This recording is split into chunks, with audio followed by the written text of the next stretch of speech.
जय परमेश्वर देवता लोगों। साधु अनूपदास महाराज लिखी किताब जगदीपतारिणी। यह जगदीपतारिणी जिसको श्री अनूपदास प्रिंटिंग प्रेस छावनी एरनपुरा में सात को प्रसिद्ध, तारीख 17 अप्रैल सन 1909, जा वसासुदी 12 सम्मत 1965। जय परमेश्वर। दोस्तों, आज पेज नंबर 124 से आगे बढ़ रहा हूं। हे संसार के हिंदू, मुसलमान और अंग्रेज और सातों आठों विलायतों के लोग, इस किताब को अपने जीव के मुताबिक रखना और किताब को पढ़कर वाकिफ होना और पुरानी होने पर नई किताब छपा कर इसका नमूना पा सके और बहुत सी किताबें छपा के जारी करा देना ताकि संसार खुले। जय परमेश्वर। संपर्क के लिए दोस्तों 0297627324 और मोबाइल नंबर है 8905653880। जय परमेश्वर। दोस्तों, बड़े गौर से ख्याल करना कि अनूपदास जी महाराज क्या लिखते हैं और क्या अर्ज करते हैं। जय परमेश्वर। Page number 124। इन बनियों ने सबकी अकलों को अपने राक्षसी पाप से खराब कर दी, जिससे राजा बादशाह गरीब गुरबा के सबूत को झूठा जानते और अलावा इसके गरीब बनिए को गरीब लोगों के नाम का झूठा कागज कर्जा देने का जालसाजी से म्यां गवाही बना के लेते और उस कागज पर मार साफ लगा के और पुख्ता करके रख छोड़ते और इसी तरह से तालेवर बनिए अमीर लोगों के नाम का कागज कर्जा देने का झूठा बना लेते और कहते हैं कि मुझसे फलाने अमीर सरदार ने इस कदर रुपया, 1 रुपया सैकड़े के ब्याज पर दिए और ब्याज के रुपया बनियों को वसूल नहीं हुआ होवे तो क्या काम करते हैं कि ब्याज के रुपयों को जोड़ के असल रुपयों में जोड़ते कि जो ब्याज के रुपयों का ब्याज भी शुरू हो जाए। सो ये बनिए बेईमान ऐसे ऐसे कागज झूठी गवाही करा के और मार साफ लगवा के और सबूत पुख्ता करके रख छोड़ते और कुछ दिन या बरस गुजरने के बाद ये बनिए रुपयों का तजाका करते कि तुम्हारे दादा ने हमारे दादा से इस कदर रुपये कर्जे लिए थे, वो हमको दे दो, क्योंकि रुपया का सबूत हमारे पास मौजूद और तुम्हारे दादा के हाथ का तमसूक लिखा हुआ है, गवाही समेत, गवाही वगैरह समेत हमारे पास मौजूद है। सो उसके कहने से रुपया दे दिए, जब तो खैर, नहीं तो वो झूठा जाली तमसूक राज में पेश करके और सौताई देके नालिश कर देते और रुपया वसूल कर लेते।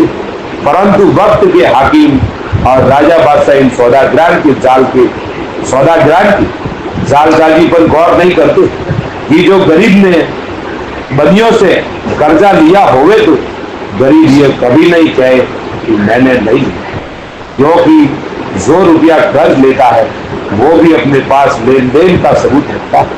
क्योंकि जब कोई शख्स किसी के पास रुपया कर्ज लेता है तो वो शख्स भी याद रहने के वास्ते दिन नीति लिखवा लेता है और कई आदमियों को वाकिफ कर देता है कि इस कदर रुपया मैंने कर्ज फलाने से लिया है।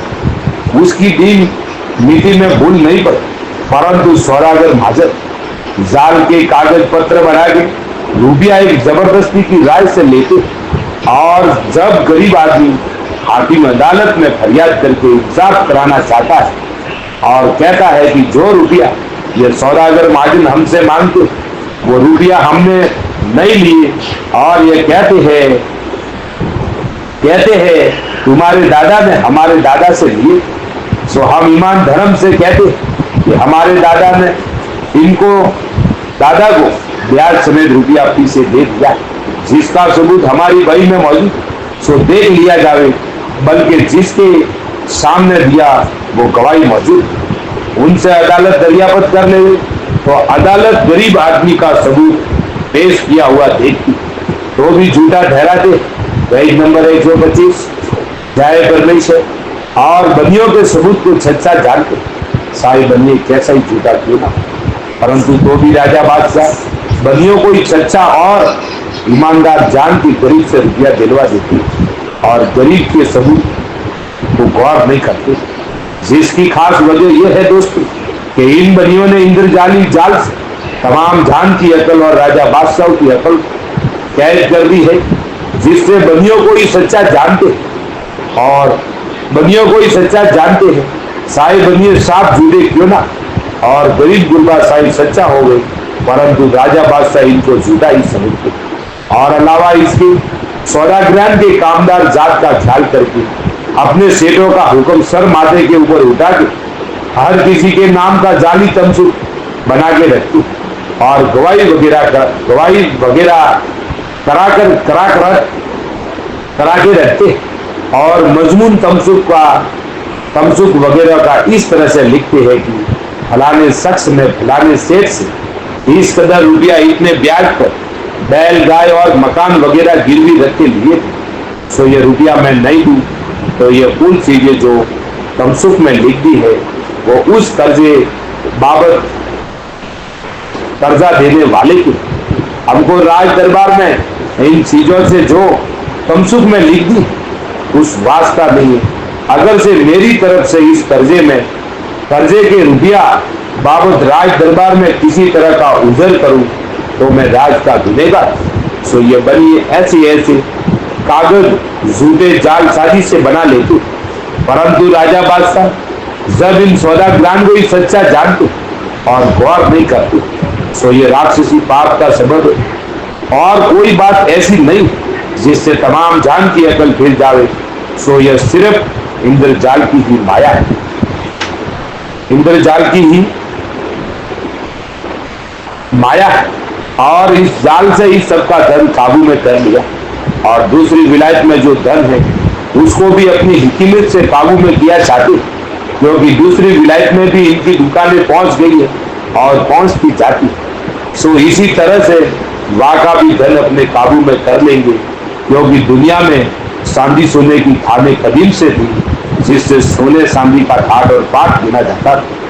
सो इन बनियों ने अपने राक्षसी पाप के जोर से कुल धन जिसका ठाट और पाट संसार में गिना जाता था, सो इन माजनान ने अपने कब्जे में कर लिया। इससे तमाम दुनिया सौदागर बनियों के पाप के निश्चित, इससे ये सातों आठों विलायतों के राजा बादशाहों ये बात का भी गौर करने की ये तमाम जान खेती बाड़ी करके राजा बादशाहों की औलाद को खेती करने वालों ही पालते हैं और जिस पर भी हजारों तरह की बैठ बेगार को हाजिर रहते और करते। सो इन लोगों की ऐसी तो करनी। पेज नंबर 124 126 जय परमेश्वर। और अलावा इसके ये खेती करने वाले रात दिन जानवरों की तरह से मेहनत करके कमाते और तमाम जान को पालते। सो इन लोगों की मेहनत को देखो, ऐसा ख्याल करना चाहिए कि खेती करने वाले माँ बाप के बराबर है कि हमारी औलाद को और हमको यह खेती करने वालों की पालते। परंतु इन सौदागरान अपनी राक्षसी पाप से कुल जहान की अकल ऐसी खराब कर दी है कि जो सौदागरान के ताबेदार थे और जो कि जमीन माता के ऊपर कमा के देते और पालते इन्हों का कुछ गुण और एहसान भी नहीं जानते। सो यह वजह इंद्रजाल क्योंकि जाल से लोगों की अकल कैद करती, जिससे नेक काम वालों की पहचान नहीं होती बल्कि बुरा सूझता। ये हर वक्त गरीबों के गले पर अकल फिरने के सबब से राजा बादशाहों ने हाथ से छुरी रखी हुई, क्योंकि गरीब आदमी ने किसी सौदागर माजनान के पास चाहे एक कौड़ी भी नहीं ली हो और गरीब आदमी ईमान से कहे कि मैंने कौड़ी भी नहीं ली है, परंतु राज से कुछ सुनवाई नहीं होती। और बनिए महाजन लोग झूठा जाली कागज और तमसुक इस तरह से बनाते हैं कि जो लोग मरे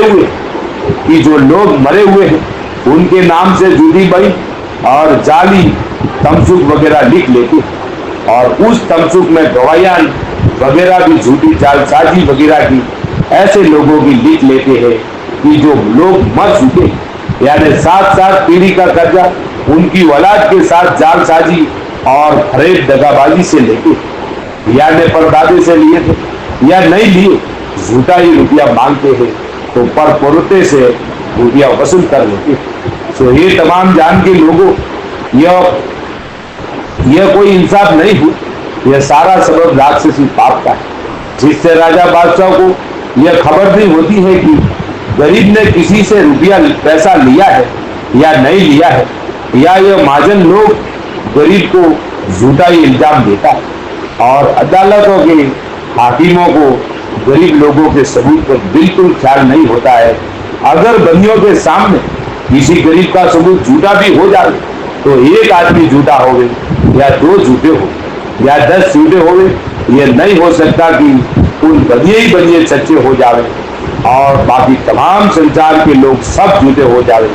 ये तो राक्षसी पाप से बनियों ने तमाम संसार के लोगों झूठों के मुआफिक कर दिया है और अदालत गरीब आदमी से यह नहीं पूछती है कि तुम्हारा सबूत या बड़ी रसीद वगैरह हो जो होवे तो अदालत में पेश करो, तो गरीब से कोई नहीं पूछता और बनिया शायद झूठा होवे और शायद सच्चा होवे, उसको ही हर सूरत से सच्चा समझते। जय परमेश्वर।